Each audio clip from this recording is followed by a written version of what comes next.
이게 왜 그럴까? 우리는 잘 알고 있습니다. 근데 이 사건이 창세기 3장 사건으로만 우리가 알고 있어요. 사도 베드로가 말한 것처럼 지금도 오는 사자처럼 삼킬자를 잡고 있는 사탄은 하나님의 말씀을 불신앙하고 내가 원하는 것을 하도록 만들고 있습니다. 그걸 우리는 창세기 3장 사건 이렇게 얘기를 합니다. 그런데 바리새인들처럼 우리는요, 어떻게 생각을 하고 있냐? 내가 맞아. 너희 틀렸어. 이렇게 말하게 되어집니다. 그게 사실일지는 몰라요. 바리새인들이 거짓말한 건 아니거든요. 그런데 뭐가 문제냐면 하나님과 관계가 없다는 겁니다. 그냥 내 주장이고 내 생각일 뿐이에요. 근데 내 주장과 내 생각이 하나님의 말씀을 배경으로 삼아서 말을 하고 있다는 겁니다. 근데 하나님과 상관이 없어요. 말이 됩니까? 하나님의 말씀 가지고 얘기를 하는데 그런데 하나님과 상관이 없는 겁니다. 그게 바리새인들이었습니다. 그게 왜 그랬을까요? 그게 사단의 속임수입니다. 우리가 그렇게 당할까요? 안 당할까요? 우리가 당할 수 있는 가능성이 많아요. 지금도 그렇게 역사하니까요. 그래서 우리는요, 삶 속에서 그런 사실들을 하나씩 하나씩 확인을 해야 됩니다. 근데 우리는 체질이니까 안 바뀌잖아요. 왜냐, 영적 배경을 모르고 지금까지 살아왔으니 지금 우리는 어떤 체질로 살았겠습니까? 마귀가 시키는 대로 살아왔던 삶의 기준이 우리 안에 있는 겁니다. 그걸 보고 우리는 영적 문제라고 얘기를 하는데 그냥 영적 문제로만 알고 있어요. 사단이 지금 나를 어떻게 속이고 있는지를 몰라. 그게 영적 문제라고만 얘기를 하는 겁니다. 그런 문제가 해결될까요? 해결되지 않아요. 바리새인들이 수많은 문제를 가지고 얘기하고 말을 하는데 사실 그들의 삶의 문제를 해결하지 못합니다. 해결할 수가 없어요. 해결해 주지 못합니다. 말로는 너무너무 정확하게 말하는데 근본적인 삶의 문제를 해결해 주지 못하는 겁니다. 바리새인들 그런 모습들을 우리가 보게 되던데 그렇게 되어질 수밖에 없는 배경이 뭐냐? 그리고 사단의 올무에 묶여있기 때문에 사단이 왜곡시킨 그 왜곡에 속았기 때문에 그래요. 우리는 하나씩 하나씩 그런 사실들을 확인을 해야 돼요. 우리가 아담과 하와가 선악과 따먹었을 때 그냥 임의대로 선악과 따먹은 게 아니에요. 사단에게 속아서 선악과를 따먹은 겁니다. 그럼 우리가 막 분노하고 사람을 미워하고 사람을 정죄하고 내가 맞다라고 옳다라고 얘기를 하는 일이 임의대로 하는 것처럼 보이지만 사단에게 영향을 받아서 나도 모르게 그게 맞다라고 인정하기 때문에 그런 반응들이 나타나게 되는 겁니다. 그런 일들이 우리 삶 속에 허다하게 많습니다. 예를 들어서 하나님과의 관계를 회복하지 못했던 가인이 하나님과의 관계를 회복했던 아벨을 보면서 시기했습니다. 결국 형인 가인이 동생인 아벨을 돌로 쳐 죽입니다.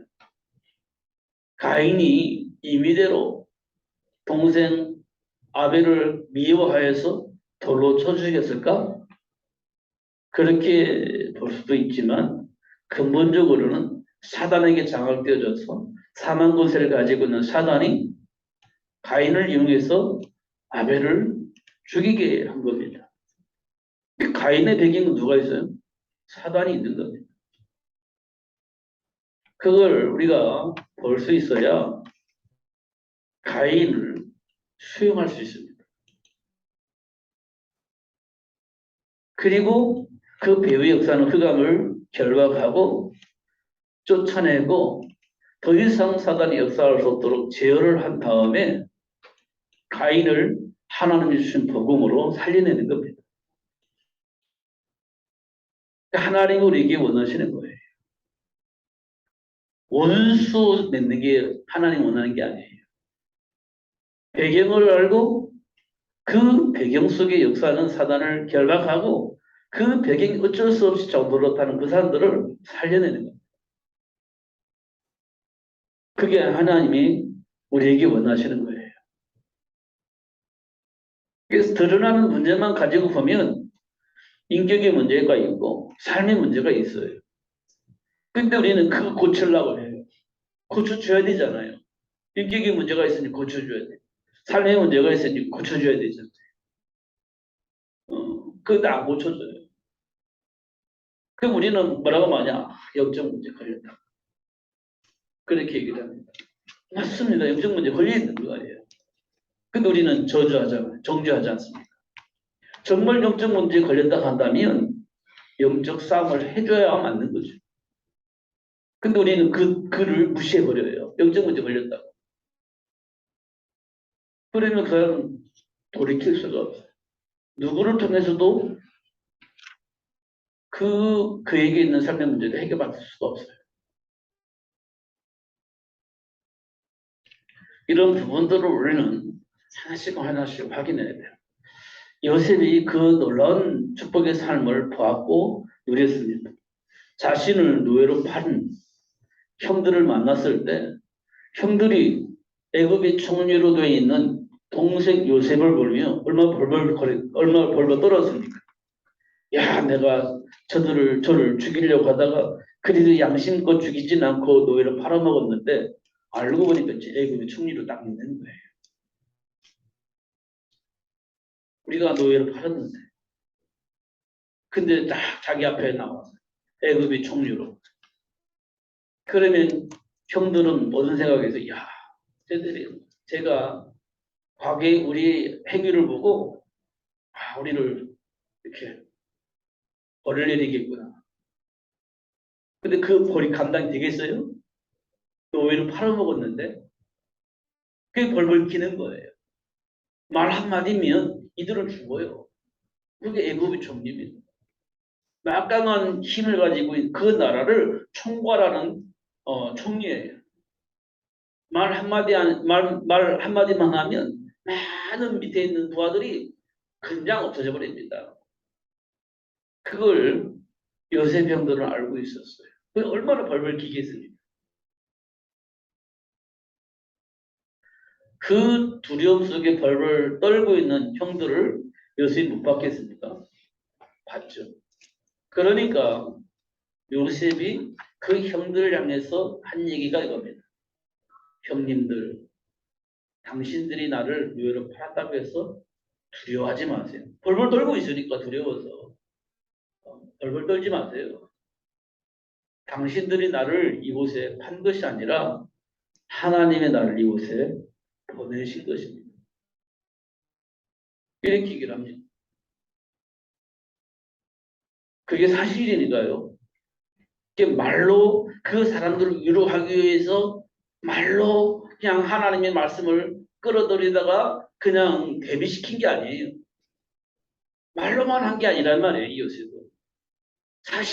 사실이니까 사실대로 얘기를 한 거예요. 우리가 현장에서 사람들을 만날 때 내 예수 믿는 사람으로 너를 용서한다. 그것 가지고 해결되지 않습니다. 왜냐? 내 안에 있는 감정은요. 해결되지 않습니다.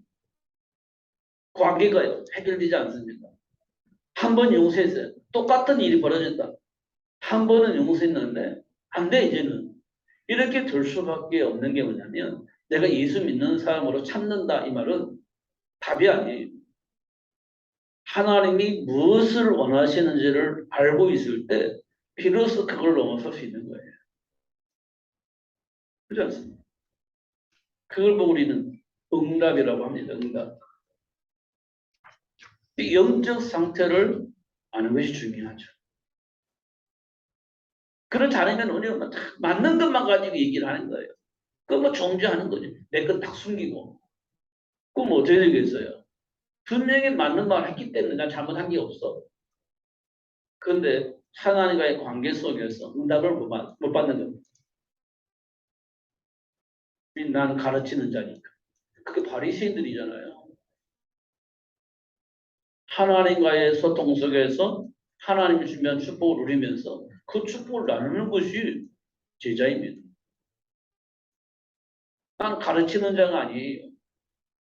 하나님이 주신 축복을 나누는 겁니다. 그러면 사단의 통로가 무너지게 되는 거고 하나님 나라가 회복되어지는 겁니다. 그러려면 내 안에 있는 사단의 통로나 지금도 은사처럼 삼길자를 잡고 공격하는 사단이 어떤 방법으로 나를 공격하는지 그런데 그리스도 대신 예수님께서 그 문제를 어떻게 해결해 주셨는지 그 우리는 확인을 해야 돼요. 삶 속에서. 그래야 증인으로 그리스도 대신 예수 안에 준비된 축복을 말해줄 수 있는 겁니다. 근데 우리는 알고 있기 때문에 가르치는 거예요. 가르친다는 말은 상대방을 모르는 겁니다. 그냥 허물만 보고 가르치는 거예요. 그 사람이 왜 이렇게 고통을 당하는지 그 배경을 몰라. 그 고통의 마음을 못 읽어. 그러니까 못하고 있는 그 사람을 가르치는 거예요. 근데 그 사람은요, 모르니까 또 정죄를 당해. 나는 무능하구나. 믿음이 없구나. 이렇게 스스로 정죄를 또 당하는 겁니다. 그러면 관계가 회복될까요? 회복되지 않습니다. 자꾸만 관계가 멀어져요. 나는 가르쳐주고 상대방은 오해하고 그런 관계가 자꾸 멀어지는 거예요. 그 가르치는 사람은 그 상대방을 향해서 문제가 있다. 그렇게 말할 수 있고 또 상대방 가르치는 사람하고 어떻게 해요? 싫어 이렇게 되는 거예요. 관계가 무너지는 거죠. 요셉과 요셉이 형들이 만났을 때 그렇다면 어떻게 되겠어요? 요셉은 형들을 무시하게 되고 형들은 요셉을 보면서 벌벌 떨고 싶고 형과 요셉의 관계는 절대 가까워질 수 없는 상황이 될 겁니다. 요셉이 내가 용서해줄게. 그 용서가 되겠어요? 내가 형들 사랑해. 그거 가지고 사랑이 되겠어요? 지금 서로의 관계가 지금 오해되어지고 왜곡되어져 있는데 요셉이 아무리 사랑한다고 사랑이 전달됩니까? 용서한다고 해도 그게 용서가 되겠어요? 안 되는 거예요. 말로는 사랑한다고 하고 말로는 용서한다고 하는데 이 관계가 회복되지 않으면 안 되는 겁니다. 아무리 얘기를 해도. 그러면 어떻게 해야 될까요? 하나님의 계획 속에서 하나님이 하시는 일들을 볼 수 있어야 그 이간질하는 사단에게 빠져나와야 관계가 회복되어지는 겁니다. 이거 굉장히 중요한 일이에요. 그러면 우리가 해야 할 일이 뭐겠습니까? 사단과의 싸움을 매우 치열하게 해야 된다는 사실을 알게 되죠. 그 사단의 일을 아는 것이 굉장히 중요하잖아요. 사단의 일을 아는 것이 중요하죠. 이걸 구별해야 돼. 구별해야 돼. 다시 말하면 분별해야 돼. 그래야 사단과 싸울 거 아니에요. 조금 전에 말했던 창세기 3장의 선악과 사건. 이게 사탄의 일입니다. 이걸 어떻게 사탄의 일로 확인할 수 있냐? 하나님께서 뭐를 주셨어요? 선악과 먹지 말라고 했어요. 하나님께서. 먹으면 죽는다고 했어요. 그럼 이게 하나님 말씀입니다. 근데 창세기 3장에서 1절에서 7절에 보면 뭐가 나와요? 선악과 먹으면 하나님과 같이 된다라고 하는 자가 생겼습니다. 선악과 먹으면 하나님은 죽는다고 얘기를 했는데 창세기 3장에 보니까 선악과를 먹으면 하나님과 같이 된다 이렇게 얘기를 합니다. 그럼 이걸 두 개를 볼 때 여러분 어떤 걸 선택을 할 것 같아요? 하나가 주고 싶은 욕망 때문에 이걸 먹을 것 같아요? 아니면 먹으면 죽는다고 했으니까 안 먹는 것을 선택할 것 같아요? 이게 삶 속에서 선택의 기준입니다. 삶의 현장에서. 근데 우리는요, 대부분 이걸 선택할 겁니다. 왜? 하나같이 준다고 하니까. 하나같이 주고 싶은 욕망 때문에 이걸 선택을 하게 되거든요. 이걸 보고 우리는 욕심, 이렇게 얘기를 합니다.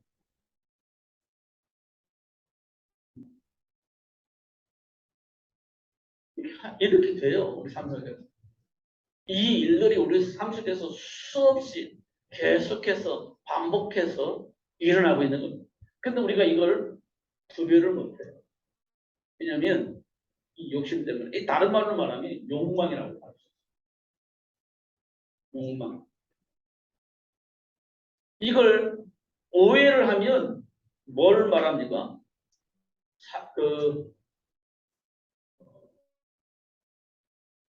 다른 말로 말하면 동기라고 말할 수 있고 어,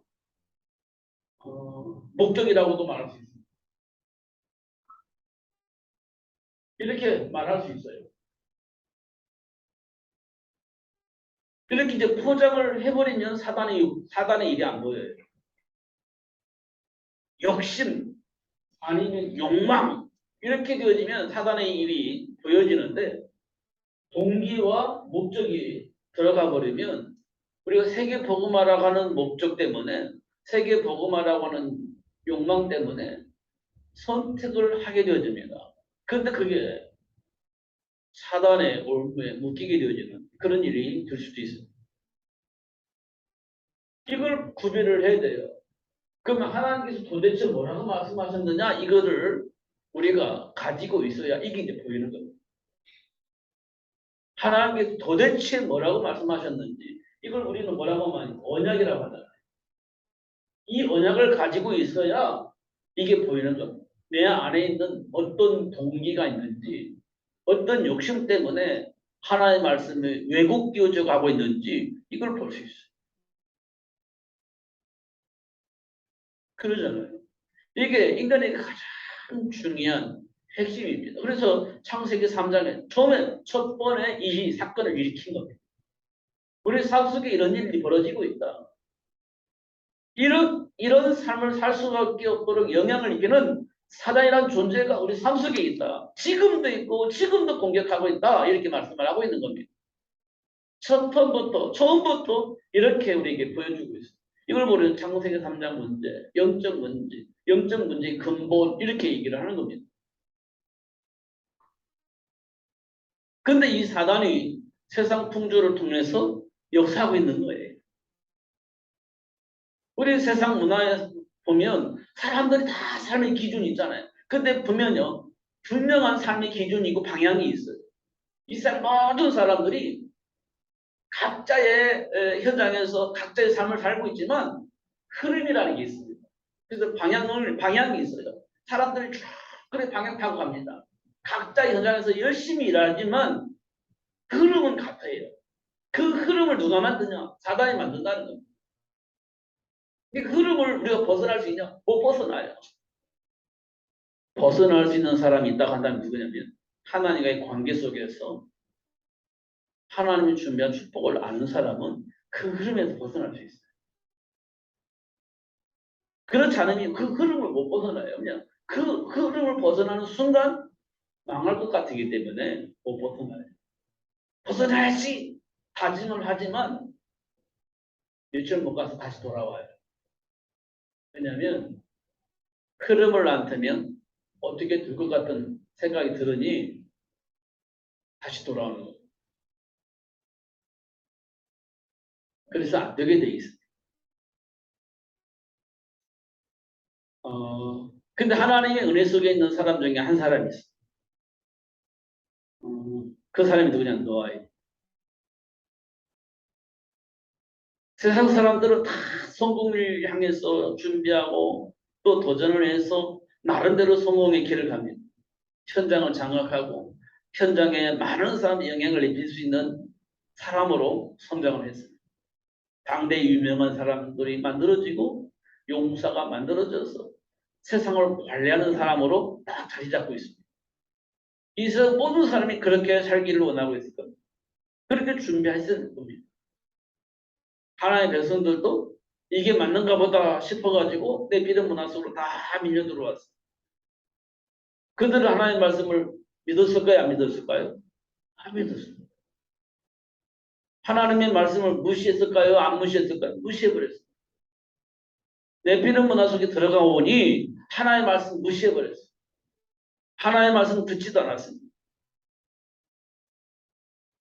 그냥 얼마든지 성공할 수 있는 삶을 살 수 있다는 것을 확인했기 때문에 하나님의 말씀이 필요 없었어요. 그런 삶의 문화를 누가 만들었느냐? 사탄이 만들었는 거예요. 그래서 네피림 문화 이렇게 표현을 했습니다. 우리가 그 속에 들어와 있는 겁니다. 그 속에 들어와 있기 때문에 모르는 거예요. 네피림 문화. 그 속에 들어왔기 때문에 사단이 만드는 그 문화 속에서 삶의 이유와 동기를 가지고 사는 겁니다. 옛날에 제가 어릴 때 초등학교 때 라디오에서 무슨 일이 무슨 뭐라고 하냐 라디오에서 막 하자는 말로 이렇게 하는 거 있잖아요. 그 사람들 나와가지고 막 얘기하는 거 있잖아요. 손오공이라는 게 있습니다. 손오공. 손오공. 저팔계. 막 있었습니다. 사오정.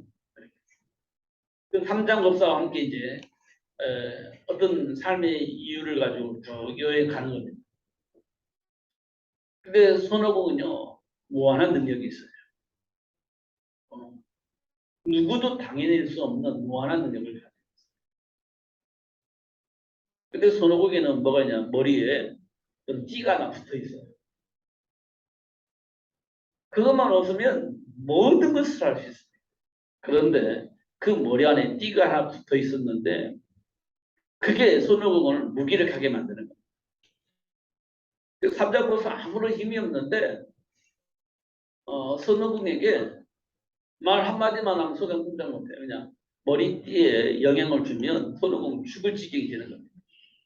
삼장법사는 그 하나 가지고 손오공을 제압을 해요. 어릴 때 라디오에서 들은 겁니다. 그러면서 뭐라고 하면 손오공 네가 아무리 능력이 있고 뛰어나도 부처님 손 안에 있어 이렇게 얘기를 하는 거예요. 삼자보사 손 안에 있는 거예요. 아무리 날고 기고 모든 능력이 있어도 안에 있는 거예요. 그걸 딱 쥐고 있는 거예요. 그러듯이 이 세상의 모든 사람이 날고 기고 모든 능력을 다 할 수 있는 능력이 있다 할지라도 사단에게 딱 장악되어 있는 거예요. 그래서 결국은 사단에게 종로로 돼야 되고 결국 망하게 되는 거죠. 왜냐하면 사단은요 사망의 것을 딱 가지고 말한 대로 죽여버려요. 아무리 능력이 있어도 죽이는 겁니다. 그게 사망의 세력입니다. 그걸 딱 가지고 있어 사단이. 그러니까 이 세상 모든 사람은 사단이 가지고 있는 이 사망권사 앞에 아무것도 할 수 없는 겁니다. 그러니까 어떻게 해야 돼요? 어떻게 해야 됩니까? 결국은 사단에게 종로를 세야 돼요. 무릎 꿇어야 되는 거예요. 이 세상 모든 사람이 그래요. 그리고 손오공은 이 머리의 띠만 벗어나면 되잖아요. 그 버틸 수가 없어. 그래서 어쩔 수 없이 일생 동안 삼장법사한테 무릎 꿇어야 되는 인생이 되어진 겁니다. 우리도 사단 업무에서 벗어날 수만 있으면 참 좋겠는데 그걸 스스로 못 벗으니까 어쩔 수 없이 일생 동안 사단에게 중독이 되는 거예요. 일생의 모든 사람들의 모습입니다. 헌물과 주로 죽었던 너희를 그리스도 되신 예수께서 살리셨다. 이 말은 뭐냐면 사단의 올무의 소리를 건져주셨다는 거예요. 다시 말하면 사망의 권세를 가지고는 사단의 영향력에서 벗어나게 하셨다. 사망의 권세를 가지고 영향을 입히는 사단의 영향력에서 벗어나게 하셨다. 사단의 영향을 받지 않는 현장으로 하나님 우리를 옮기셨다. 이렇게 얘기를 하고 있는 겁니다. 그러면서 하나님께서 우리에게 어떤 권세를 주셨냐? 그 사단의 일을 멸할 수 있는 권세. 그 사단의 능력을 제어할 수 있는 권세를 주셔서 그것을 사용하여서 하나님 약속하신 축복을 누릴 수 있도록 축복하셨다. 이렇게 말씀을 하고 있는 겁니다. 삶 속에서 지금도 우리에게 그렇게 축복하고 있는 겁니다. 그러면서 요한일서 13절에 보면 너희로 하여금 너에게 영생이 있음을 알게 하려고 이 말씀을 우리 기록해 놓으셨고 이 말씀 우리에게 말씀을 하고 있다. 이렇게 말씀을 하고 있는 겁니다. 그리스도 예수 안에 준비되어져 있는 축복입니다. 우리가 어떤 존재인지를 알게 되어져요. 이 모르면 또 바리새인들처럼 그렇게 얘기를 할 수밖에 없는 일이 벌어지는 겁니다. 알면 어떻게 되겠습니까? 충분히 도울 수 있어요. 누구처럼 요셉처럼. 충분히 도울 수 있어요. 이걸 보고 혈과역의 싸움이 아닌 영적 싸움이라 이렇게 말씀을 하고 있는 겁니다. 하나님이 우리를 왜 부르셨을까요? 이유가 있는 거예요. 이 복을 알고 누릴 수 있도록 하려고 그리고 이 세상 모든 사람에 이 사실을 알리게 하시려고 하나님을 불러서 그 축복을 알게 하시고 그 축복을 누릴 수 있도록 역사하신 것입니다. 하나씩 하나씩 우리는 확인을 해야 돼요. 이거는 굉장히 중요한 응답입니다. 아무것도 아닌 것처럼 보이지만 그 굉장히 중요한 응답이에요. 하나씩 하나씩 그리스도 안에 있는 축복을 회복할 수 있는 시간이에요. 그리고 하나님의 말씀이 우리 안에 각인되어지는 시간이에요. 모든 삶의 현장에서 일어난 일들이 그렇습니다. 그런 것들을 우리가 조금 더 예민하게 생각한다면 메모를 해놓는 거예요. 하나님이 주신 응답을 메모하는 거예요. 응답이라고 하니까 좋은 것만 응답이라고 생각하는데 그렇지 않아요. 사실 응답은요. 드러난 문제가 응답이에요. 드러난 문제를 하나씩 하나씩 기록하는 거예요. 드러난 응답이 뭐냐? 드러난 문제는 뭐냐? 하나님 말씀 보실 때 하나님 말씀을 통해서 볼 때 이게 문제, 이거를 하나씩 하나씩 메모를 했는 거예요. 이 말은 뭐냐면 그 메모된 것을 해결하시려고 예수님이 오셨다는 사실을 아는 시간이 드는 거예요. 지금 내가 이런 문제를 가지고 있었는데 이 문제를 예수님께서 해결하려고 오셨구나. 그 드러난 문제들을 보는 거예요.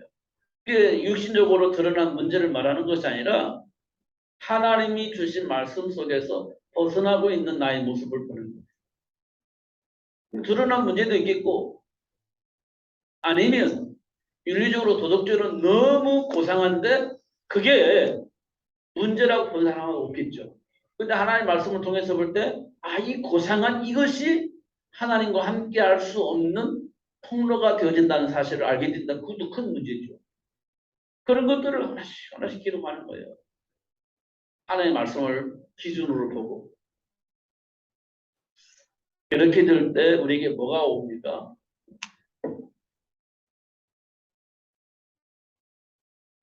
이 구원이란 축복이 확인되는 거예요. 하나님이 나와 함께 하고 계시는구나 이런 것들을 확인할 수 있어요. 이게 구원을 확인하는 거예요. 이걸 다른 말로 말하면 확신 이렇게 표현할 수 있죠. 확신. 이건 지식 유무와 상관없어요. 하나님의 은혜 속에서 되어지는 것이기 때문에 배경이 좋거나 나쁜가 상관없어요. 하나님의 배경 속에서 되어지는 것이기 때문에 이건 상관이 없어요. 그러니까 우리가 혹시 사단에게 속을 수 있는 것은 나는 배운 것이 없어서 내 삶의 배경이 너무 열악해서 우리 가문이 그런 영적 문제가 있어서 이런 것은 전부 다 사단의 속임수입니다. 그게 왜곡입니다. 그래서 자기 자신을 그리스도 안에 있는 축복을 누릴 수 있도록 복을 받았는데 그게 왜곡되어져서 나는 누릴 수가 없어. 왜냐하면 이런 배경이 있기 때문에 이런 환경 속에 있기 때문에 누릴 수가 없어. 이게 사단의 속임수입니다. 하나님이 주신 축복은 상관이 없어요.